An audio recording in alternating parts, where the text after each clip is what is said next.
We don't generally do unboxing videos, it's not that kind of channel, but this arrived yesterday. This is 950 trees, so I'm going to get it open. I thought might as well film it because yeah, it's 950 trees. Right, I'm going to cut in.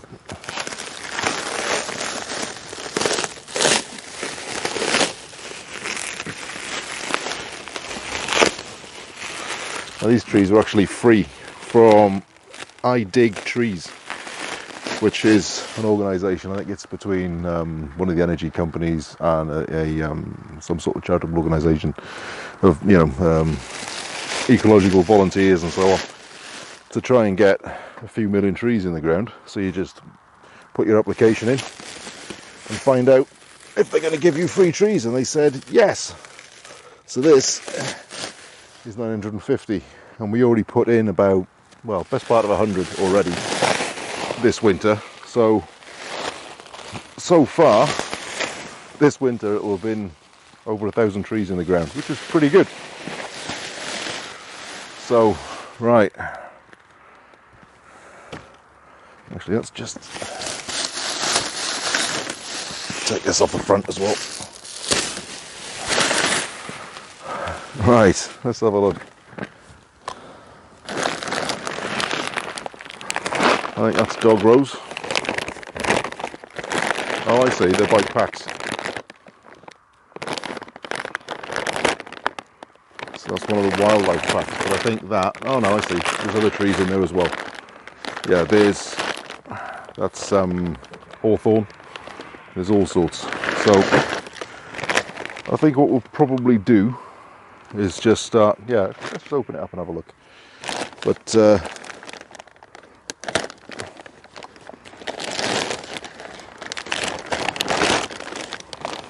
alright, okay, they're labelled inside. So that, for example, is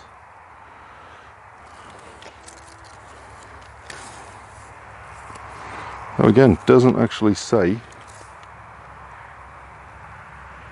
Oh, Salix, there we go. So that's a willow. Excellent. So yeah, they are labelled up, and it makes sense to use the Latin, but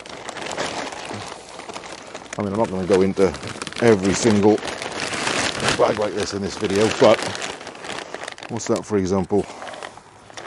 What's that, hazel maybe? Yep, that's hazel. Corylus. So yeah, in fact, there, look at that, hazel trees. And we've got, yeah, 950. So, oh, that's a large. So let's have a look into one of them and see what we got.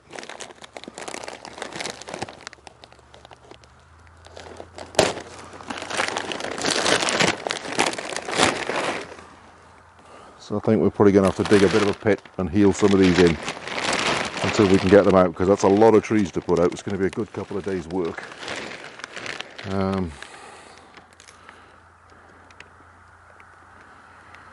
Okay, that is some kind of oak. Quercus robur, English oak, there we go. So I mean, that's a lot of trees. So yeah, instead of planting trees out at the density that you'd eventually expect them, forests don't generate like that. So through large areas of the shelter belt, these are going to be planted fairly dense, and then in 10, 20, 50 years time, they might need thinning a little bit for, keeping it optimal, healthy. But that'll be a decision to be made further down the line. But in the meantime, forests begin with loads and loads and loads of little trees that all support each other and come up together, and then some survive. Well, we can nudge that in the direction that we want, but still use the same process to take the land through succession. And with these, we can plant things dense enough that we can actually do that. But here we go. That's they're really nice trees. You expect tiny little specimens. Nope. In fact, hang on. I'm gonna have to get some of these out. There's just so many trees. This is gonna take so long to plant. I'm looking at every bag and thinking, that's a day's work. Right. Beech. That's a hedge right there. I mean, plant them at reasonable density, and that's a pretty respectable hedge. So what we'll probably do with some of them is put them at, hang on,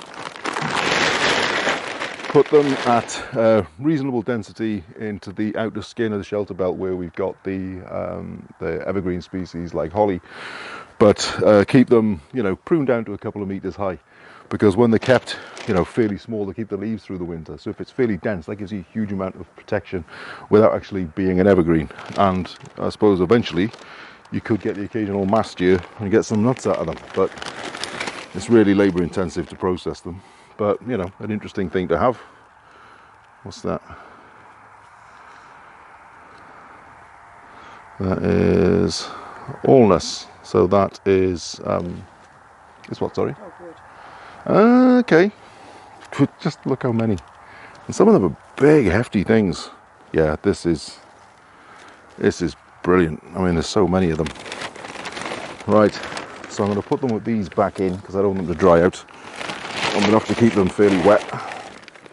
But luckily, I mean, I've had to get ice off this. Just being out here, they're pretty much in the fridge. So I'm not going to worry too much about it today. But yeah, this is absolutely brilliant. Silver birch. So again, not necessarily something I'll want in an eventual, you know, forest ecosystem, other than the odd one. But not something I'd want in large numbers. But for system establishment, really good. And of course, you can coppice them and pollard them for multiple years until you eventually take them out. But it's just so much. Common alder. We like alder. We put a lot of alder in. That's just a really good pioneer tree here. They've done incredibly well. And this is just one bag, bear in mind. And I mean, that's a lot of trees. I don't know how many there are. 50, I think. It's slightly worn. 50 or 80, I don't know. Could well be 80. That's a big bundle of trees. So, yeah, we're going to have to take a walk with some planting stakes. So, what else have we got? Nature woodland pack. Oh, we haven't looked at one of these yet. Okay. So you choose them on their website. I'll put a link in.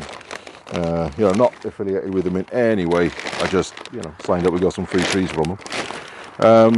They're rated by, you know, packs depending on what you're after, and you can order up to so many packs. But that translates as 950 trees maximum per customer.